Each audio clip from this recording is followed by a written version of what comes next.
वचन दिले तू मला. आजचा 29 मेचा भाग प्रेक्षकांनो आपण ज्या क्षणांची इतके दिवस आतुरतेने वाट बघत होतो ना, अखेर तो आलाय.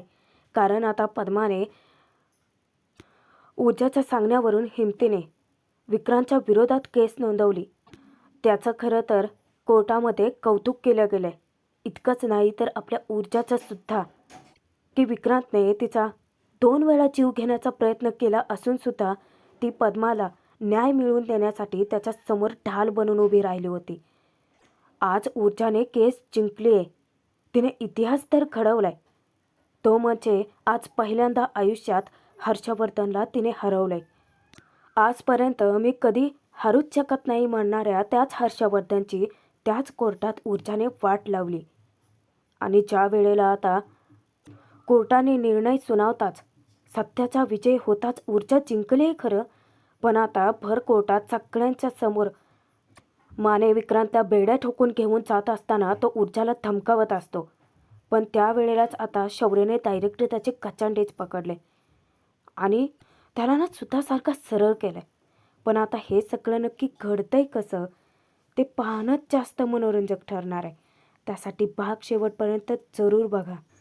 आपली बाजू कमकुवत होते हे पाहिल्यानंतर हर्षवर्धन आता कोर्टात विक्रांतची बाजू मांडतो की तो कसा चांगला मुलगा आहे, त्याने कशी गोरगरिबांची मदत केली आहे, त्यांची सेवा केली आहे वगैरे वगैरे. ऊर्जा आता कोर्टाला सांगते की बचाव पक्षाचे वकील त्यांनी आरोपीला वाचवण्यासाठी आता जी बाजू मांडली खरंच बघून खूप कौतुक वाटतंय. नाही म्हणजे त्याच्या केलेल्या चांगल्या कामांचा तर इथे पाडाच वाचलाय. इतक्या दमदार क्लोजिंग स्टेटमेंटनंतर कुणालाही या मुलाच्या साध्या भोळ्या चेहऱ्याला पाहून असं वाटेल की त्याला अजून एखादा चान्स द्यावा. पण त्याआधी पद्मा कदम हिचा कोर्टाने एकदा तरी विचार करावा असं मला वाटतं की मॅडम, आपण ज्या घरात नोकर म्हणून काम करतो त्या घरातल्या प्रत्येकाला आपला अपमान करण्याचा अधिकारच आहे असा जो बुजरेपणा घेऊन ती बसली होती, तीच मुलगी आता खूप सारी हिंमत गोळा करून धीर एकवटून कोर्टाकडे येते न्याय मागायला. आणि अशा वेळेला आपण तिला खरंच निराश करू? मॅडम, अजून पद्मा कदम हिच्यासारख्या कितीतरी अशा अनेक मुली आहेत ज्यांच्यावरती अत्याचार झालेत आणि त्याच मुली आज पद्माच्या या केसकडे न्याय मिळेल म्हणून आस लावून बसलेत. इकडे घरी अर्पिता कपाटाकडे जाते. त्याच्यावरून प्रेमाने हात फिरवत ती विचारते की काकू, हे कपाट शौर्यच आहे ना? त्यावर फक्त ती विजया मान हलवते. तेव्हा अर्पिता स्वप्न रंगवते की आता फक्त शौर्यच आहे, पण लग्नानंतर ते आमच्या दोघांचं असेल. विजयाला आता अर्पिताची अवस्थाच बघवत नसते. त्यानंतर ती ना विजयाकडे येते आणि सांगते की काकू, मी ना शौर्य कोर्टात जाण्याआधी ना त्याच्यासाठी सगळी अशी तयारी करून ठेवेन. म्हणजे त्याचं ब्लेझर इथे काढून ठेवेल, इकडे शर्ट, पट्टा, त्याचा रुमाल, त्याचं वॉलेट, सगळं काही. म्हणजे कोर्टात जाण्यापूर्वी त्याची घाई होणार नाही आहे ना. याच रूममध्ये बसून आम्ही आमच्या सुखी संसाराची स्वप्न रंगू. त्यानंतर ती बेडवरती बसते. तिचं लक्ष समोरच्या पेंटिंगकडे जातं. विजयाला ती सांगते की काकू, इथे ना ही पेंटिंग नको आहे. इथे ना आमच्या लग्नाचा एक सुंदर असा फोटो लावूया, पोर्ट्रेट. छान वाटेल ना काकू?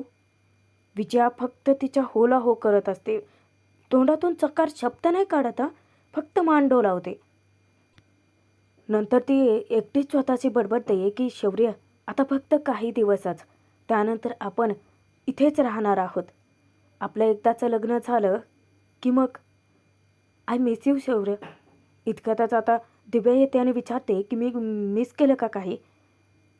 तिने पाणी आणलेलं असतं अर्पितासाठी. जेव्हा विजया अर्पिताला पानावर आणते ना, तिला पाणी प्यायला सांगते. अर्पिता एका दमात एका घोटात अख्खा ग्लास संपवते. ते पाहून तर त्या दोघी शॉक होऊन जातात. विजया आता अर्पिताला गोडीनेच समजावते की अर्पिता, तू आता घरी जा, तुझी आई वाट बघत असेल ना. मी ना शौर्य आला की त्याला फोन करायला सांगते तुला. अर्पिता तक्रार करते की काय हे काकू, काल पण मी येऊन गेले, काल पण तुम्हाला फोन करणार होता ना, पण त्याने केलाच नाही. तर आज नक्की फोन करायला सांगा. विजया होकार देते. तेव्हा अर्पिता दोघींनाही बाय करून निघून जाते. विजया अस्वस्थ होऊन बेडवरतीच बसते. तिच्यासोबत शॉकमध्ये असलेली दिव्याही बसते. आता दिव्या विचार करते की बाई बाई नक्की कसला प्रकार होता हा. या अर्पिताला बेड वेड लागले की काय. आणि विजयाच्या खांद्यावरती हात ठेवत ती सांगते की नशीब ऊर्जा नव्हती, पण आई तुम्ही काळजी. तिचं लक्ष विजयाकडे जातं. विजया इतकी डोळे वटारून तिच्याकडे बघत असते ना. दिव्या सरकन हात मागे घेते. अब मी ग्लास ठेवून आले, बहाणा करून तेथून पळ काढते. कारण तिला विजयाचा ओरडा खायचा नसतो. पण आता विजयाला खरंच मनापासून अर्पिताची इतकी काळजी वाटत असते. विचार करते की मला आता यांच्याशी बोलावं तर लागेलच. इकडे कोर्टात ऊर्जा पद्माची स्वतःची बाजू मांडत असते की हो, पद्माला न्याय हा मिळालाच पाहिजे. माझं सामान घरातून बाहेर फेकून देण्यात आलं, पण बचाव पक्षाचे वकील हर्षवर्धन जागीरदार यांनी फक्त हीच एक गोष्ट सांगितली. अजून 2 भयानक गोष्टी आमच्यासोबत घडल्यात की आमचा जीव घेण्याचा प्रयत्न केला गेला. त्या तर गोष्टी त्यांनी काढल्याच नाहीत. माझ्यावरती तर गोळी झाडण्याचा प्रयत्न केला होता. पण मी का वाचले माहिती आहे युअर ऑनर? कारण मला पद्माला न्याय मिळवून द्यायचा होता. युअर ऑनर, ज्या दिवशी माझं सामान घराच्या बाहेर फेकण्यात आलं त्यावेळेला मी सोशल मीडियावरती एक पेज काढलं होतं, आमची मुलगी आमचा सन्मान. इथे आता ऊर्जाने मुलींची व्यथा, त्यांचा दबला गेलेला आवाज इतक्या छान पद्धतीने मांडलाय ना. म्हणजे प्रेक्षकांना ही एक रिॲलिटी आहे आत्ता चालूच्या जगात सध्या जे काही घडतंय ना त्याची. अहो मॅडम, तुम्ही रिस्पॉन्स बघाल ना तर थक्क व्हाल. अशा कितीतरी मुलींचे आम्हाला मेसेजेस आलेले आहेत, कितीतरी पत्र आम्हाला मिळाले आहेत की त्यांच्यावरती अत्याचार झालेत. त्यांचा आवाज दाबण्याचा प्रयत्न केला गेला होता. मग काय करायचं? मुलींनी घराबाहेर पडायचंच नाही का? त्यांनी कॉलेजमध्ये जायचंच नाही का? त्यांनी नोकरी करायचीच नाही का? लोकल, ट्रेन, बस याच्यातून प्रवास करायचाच नाही का? कधी थांबणार आहे हे सगळं चित्र? अहो आता मुलींनी कुठे कुठे जपायचं आहे स्वतःला. खरं तर युअर ऑनर, सगळ्यात वाईट गोष्ट ही आहे आपल्या समाजात की जेव्हा जेव्हा मुलींवरती असे अत्याचार होतात, प्रसंग उद्भवतात आणि त्या मुली स्वतःच्या जवळच्या व्यक्तींना सांगायला जातात ना, तेव्हा अहो दोष त्यांनाच दिला जातो की तू चुकीचे कपडे घातले होतेस, तुला हसून खेळून बोलायची काय गरज होती, त्याच्यासोबत तुला मैत्री वाढवायची काय गरज होती, तू मोकळेपणाने का राहतेस. अहो मग मुलींनी मोकळेपणाने राहायचं नाही आहे का मालॉर्ड? आणि जर प्रश्न कपड्यांचाच असेल ना, तर पद्मा कदम ही जेव्हा विक्रांत शिर्केच्या घरी गेले होते तेव्हा तिने नखशिखांत स्वतःचं शरीर झाकलेलं होतं. आणि तरीसुद्धा काय झालं की नागडेपणा हा बायकांनी घातलेल्या तोडक्या कपड्यांमध्ये नाही आहे, तर तो पुरुषांच्या त्या नजरेमध्ये आहे. नखशिखांत कपड्यामध्ये गेलेली पद्मासुद्धा यांच्या नजरेतून सुटलेली नाही आहे. याचा अर्थ काय होतो युअर ऑनर? की नखशिखांत झाकलेल्या कपड्यात असलेली स्त्रीसुद्धा या असल्यांच्या नजरेतून, त्यांच्या वासनेतून कधीच सुटू शकत नाही. आज या विक्रांत शिर्केसारखी कितीतरी मुलं आहेत जी आपल्या शहरात मोकाट फिरतात आणि त्यांना दिग्विजय शिर्के सारख्या माणसांचे पाठिंबे आहेत. म्हणूनच तर त्यांना वाटतं की आम्हाला कोण काय करणार, आम्हाला कोण पकडणार, आम्हाला कुठे पोलीस स्टेशनमध्ये जावं लागणार, आम्हाला कोण शिक्षा करणार. आणि कोर्टर यांच्यासारख्यांसाठी एक विनोदच आहे. आणि म्हणूनच मुलगी, एक स्त्री अशा लोकांच्या नजरेत फक्त एक वस्तू बनवून राहते. ही अशी लोक ना माणसं नाही आहेत युअर ऑनर, ही ना हैवान आहेत, हैवान. त्या दिवशी पद्मा कदम ही नशिबाने वाचली. आणि जर त्या दिवशी ती नशिबाने वाचलीच नसती तर काय केलं असतं हो त्या मुलीने? आणि उलट घरी गेल्यानंतर काय झालं असतं? समाजाने दोष दिला असतं, तिच्याबद्दलच वाईट साईट बोलले असते, तिच्यावरती आरोप लावले असते, तिच्यावरती लांछन केलं असतं. आणि अशा कोंडीतूनच आत्महत्या करायला ती प्रवृत्त होते. काय केलं असतं हो पद्माने? शेवटी स्वतःला संपवलं असतं. आणि या विक्रांतसारख्या मुलासाठी काय झालं असतं? त्याच्या आयुष्यातला एक चॅप्टर संपला असता, एक चॅप्टर. आणि मग काय? पुन्हा निघाला असता हा मध्यरात्री धुंद अवस्थेमध्ये, गाडी काढली असती आणि पुन्हा सुरू झाला असता एक याच्यासाठीचा नवा चॅप्टर. या असल्या श्रीमंत माजलेल्या मुलांना, या अशा गरीब भोळ्या बिचारा मुली, त्यांच्यासाठीचा फक्त एक चॅप्टर असतात. जे की श्रीमंत मुलं हवं तेव्हा उघडतात आणि हवं तेव्हा बंद करतात. आज या न्यायालयाच्या निर्णयावरती फक्त माझे आणि पद्माचे डोळे लागले नाही आहेत. आज त्या प्रत्येक मुलीचे डोळे लागले आहेत ज्यांना असं वापरून फेकून दिले.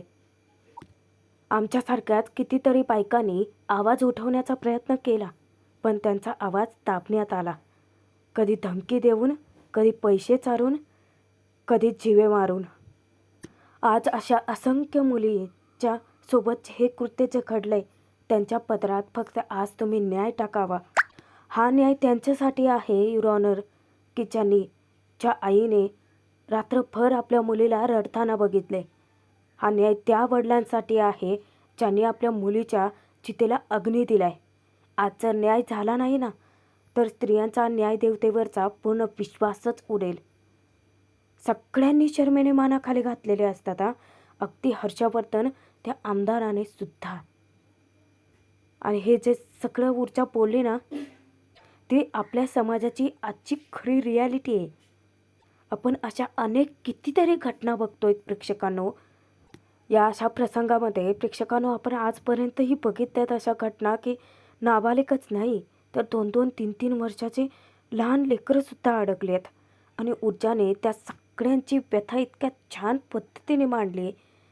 खरं तर ना, हा विषय घेऊनच ही मालिका यांनी काढली आहे ना, त्यासाठीच यांचं या अख्ख्या टीमचं कौतुक करायला पाहिजे. पुढे आता ऊर्जा कोर्टाला सांगते की हा न्याय त्या भावासाठी आहे की ज्या वेळेला आपल्या बहिणीवरती असा प्रसंग उद्भवला तेव्हा तो वेळेवरती तिथे नाही पोहोचू शकला. इकडे तीर्थाला तिच्या मैत्रिणीचा फोन आलेला असतो तेव्हा तीर्था तिला ठणकावून सांगते की आजची केस ही ऊर्जा वहिनीच जिंकली पाहिजे. पाठीमागून विजया येते आणि तिचं सगळं बोलणं तिच्या कानावरती पडतं. तीर्था इतकी चवताळून बोलत असते की त्या विक्रांतला ना सक्त मजुरीची शिक्षा व्हायला पाहिजे. अगं माझ्या हातात असताना तर मी तर जजच्या पाया पडून सांगितलं असतं की त्या विक्रांतला ना जन्मठेपेचीच शिक्षा द्या. हो माहिती आहे मला की डॅड ही केस फॉलो करतायत, पण डॅडची बाजूच मुळात चुकीची आहे आणि म्हणूनच वाटतं की ऊर्जा वहिनीनेच जिंकावं. अचानकच विजया तिच्यावरती रागावते की तीर्था काय बोलतेस आणि कुणाशी बोलतेस. तेव्हा त्या मैत्रिणीचा फोन तीर्था ठेवून देते.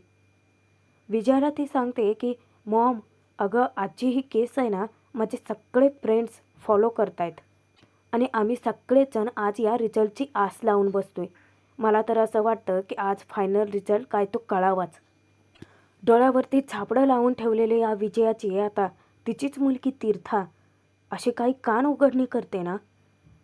आता विजया रागावून विचारते की म्हणजे तुम्ही सगळेजण फ्रेंड्स ही केस फॉलो करताय आणि तू काय करत सुटले. तुझ्या वडिलांची, तुझ्या डॅडची बदनामी करतेस.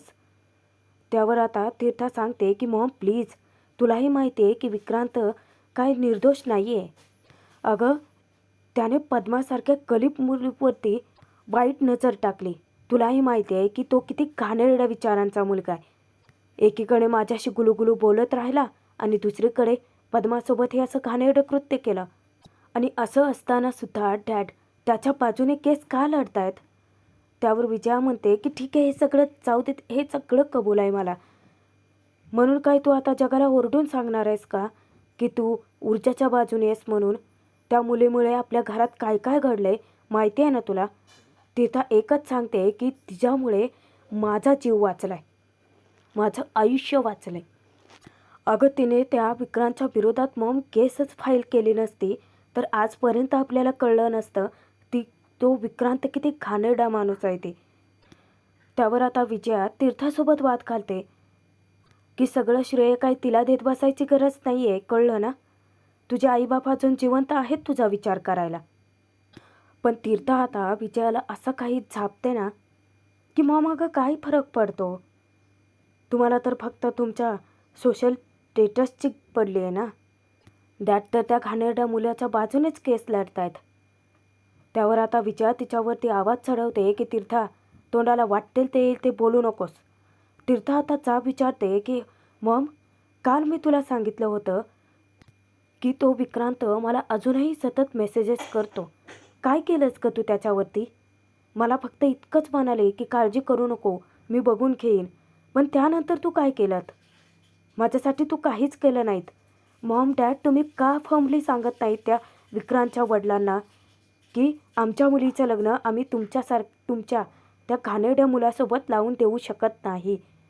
अगं तुमच्यापेक्षा ना ती ऊर्जा वहिनी लाख पटीने बरी, की पद्मासारख्या गरीब मुलीला न्याय मिळवून देण्यासाठी ती त्याच्या विरोधात ठाम उभी आहे.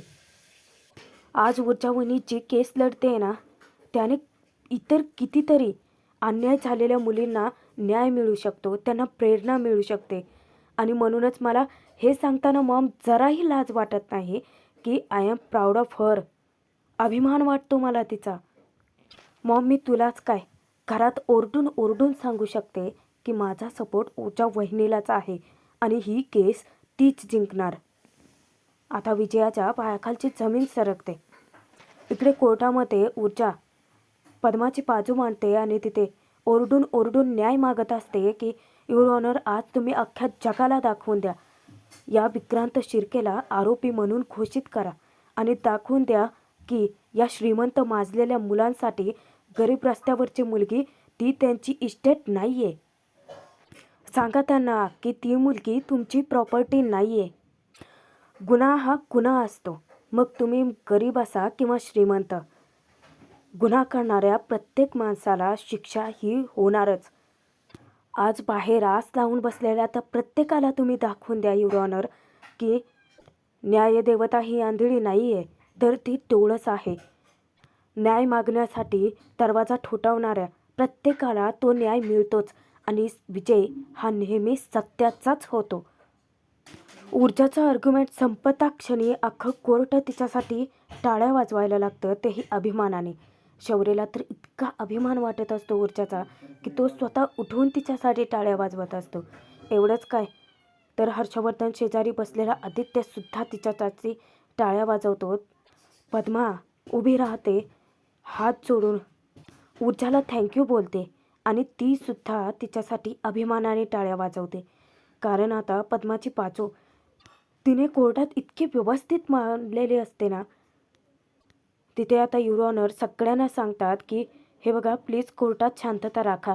तरीसुद्धा टाळ्यांचा कडकडाट काही संपत नाही. त्यांना पुन्हा सांगावं लागतं. ऊर्जा आता स्वतःच्या जागी जाऊन बसते. बोलून आता तिचा घसा इतका कोरडा पडलेला असतो की एका दमात ती अख्खं ग्लासभर पाणी पिऊन घेते. आता युअर ऑनर स्वतः सांगतात की खरं तर पद्माची ही केस पहिली नाही आहे. अशा अनेक केसेस या कोर्टात आल्या, पण अशा कितीतरी मुली आहेत ज्यांना मी बघितलंय की त्या कोर्टापर्यंत येतात, पण अर्ध्यातूनच त्यांनी माघार घेतली. आम्ही आता या केसमधून माघार घेत आहोत.